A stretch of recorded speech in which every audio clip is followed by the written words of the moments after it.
સંખલપુર. નમસ્કાર મિત્રો, આજે આપણે જાણીશું શ્રી બહુચર માતા મંદિર સંખલપુર વિશે. બહુચરાજી મંદિરનું બાંધકામ સંવત 1835થી શરૂ કરવામાં આવ્યું હતું અને સંવત 1839માં પૂર્ણ થયા પછી તેમાં માતાજીની પ્રાણ પ્રતિષ્ઠા કરવામાં આવી હતી. 15 મીટર લાંબુ અને 9 મીટર પહોળું આ મંદિર ગુજરાતની બીજી શક્તિપીઠ છે. આ મંદિર ચારે બાજુએ બુરજો અને 3 દરવાજા આવેલ છે. આ મંદિરમાં ઉત્તમ કામગીરી કરેલ છે. આ મુખ્ય મંદિર પથ્થરથી બનેલ છે અને તેની આગળ વિશાળ મંડપ આવેલો છે. આ જગ્યાને ચાચર ચોક કહેવાય છે. મંદિરની પાસે એક અગ્નિકુંડ પણ આવેલ છે. મંદિરના ઘુમ્મટમાં અને થાંભલાઓમાં રંગીન પૂતળીઓ છે. આ મંદિરની પાછળ માનસરોવર નામનો એક કુંડ આવેલો છે, જ્યાં ગુજરાતના કેટલાક લોકો અહીં આવીને પોતાના પુત્રના સૌ પ્રથમ વખતના વાળ ઉતરાવે છે અને આ કુંડમાં સ્નાન કરાવે છે.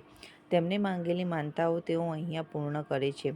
દરેક લોકો પોતાના દુઃખો લઈને અહીંયા આવે છે અને ઘણા લોકોના બાળકોને કોઈ ખામી હોય, જેમ કે બહેરાશ હોય, તોતરું બોલતા હોય વગેરે, તે પોતાના બાળકોને જલ્દી સારા થઈ જાય તે માટે માતાજીની માનતા માને છે અને તે માનતા પૂર્ણ થયા બાદ તે અહીંયા ચાંદીના બનેલા શરીરનું તે અંગ માતાજીને ચડાવે છે. અહીંયા દરેક પૂર્ણિમાના દિવસે મેળો ભરાય છે. અહીં નવરાત્રિ દરમિયાન ખૂબ જ મોટી સંખ્યામાં ભક્તો ઉમટી પડે છે. તેમજ ભવાઈ જેવા કાર્યક્રમોનું આયોજન પણ થાય છે. આ મંદિર મોઢેરાથી માત્ર 15 કિલોમીટરના અંતરે આવેલું છે.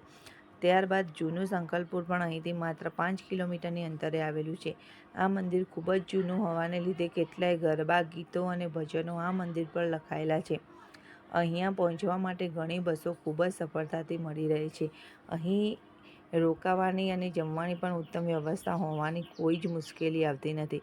લાખો ભાવિ ભક્તો પૂરી શ્રદ્ધાથી માનતા દર્શન આવે છે અને પોતાના દુઃખો દૂર કરે છે.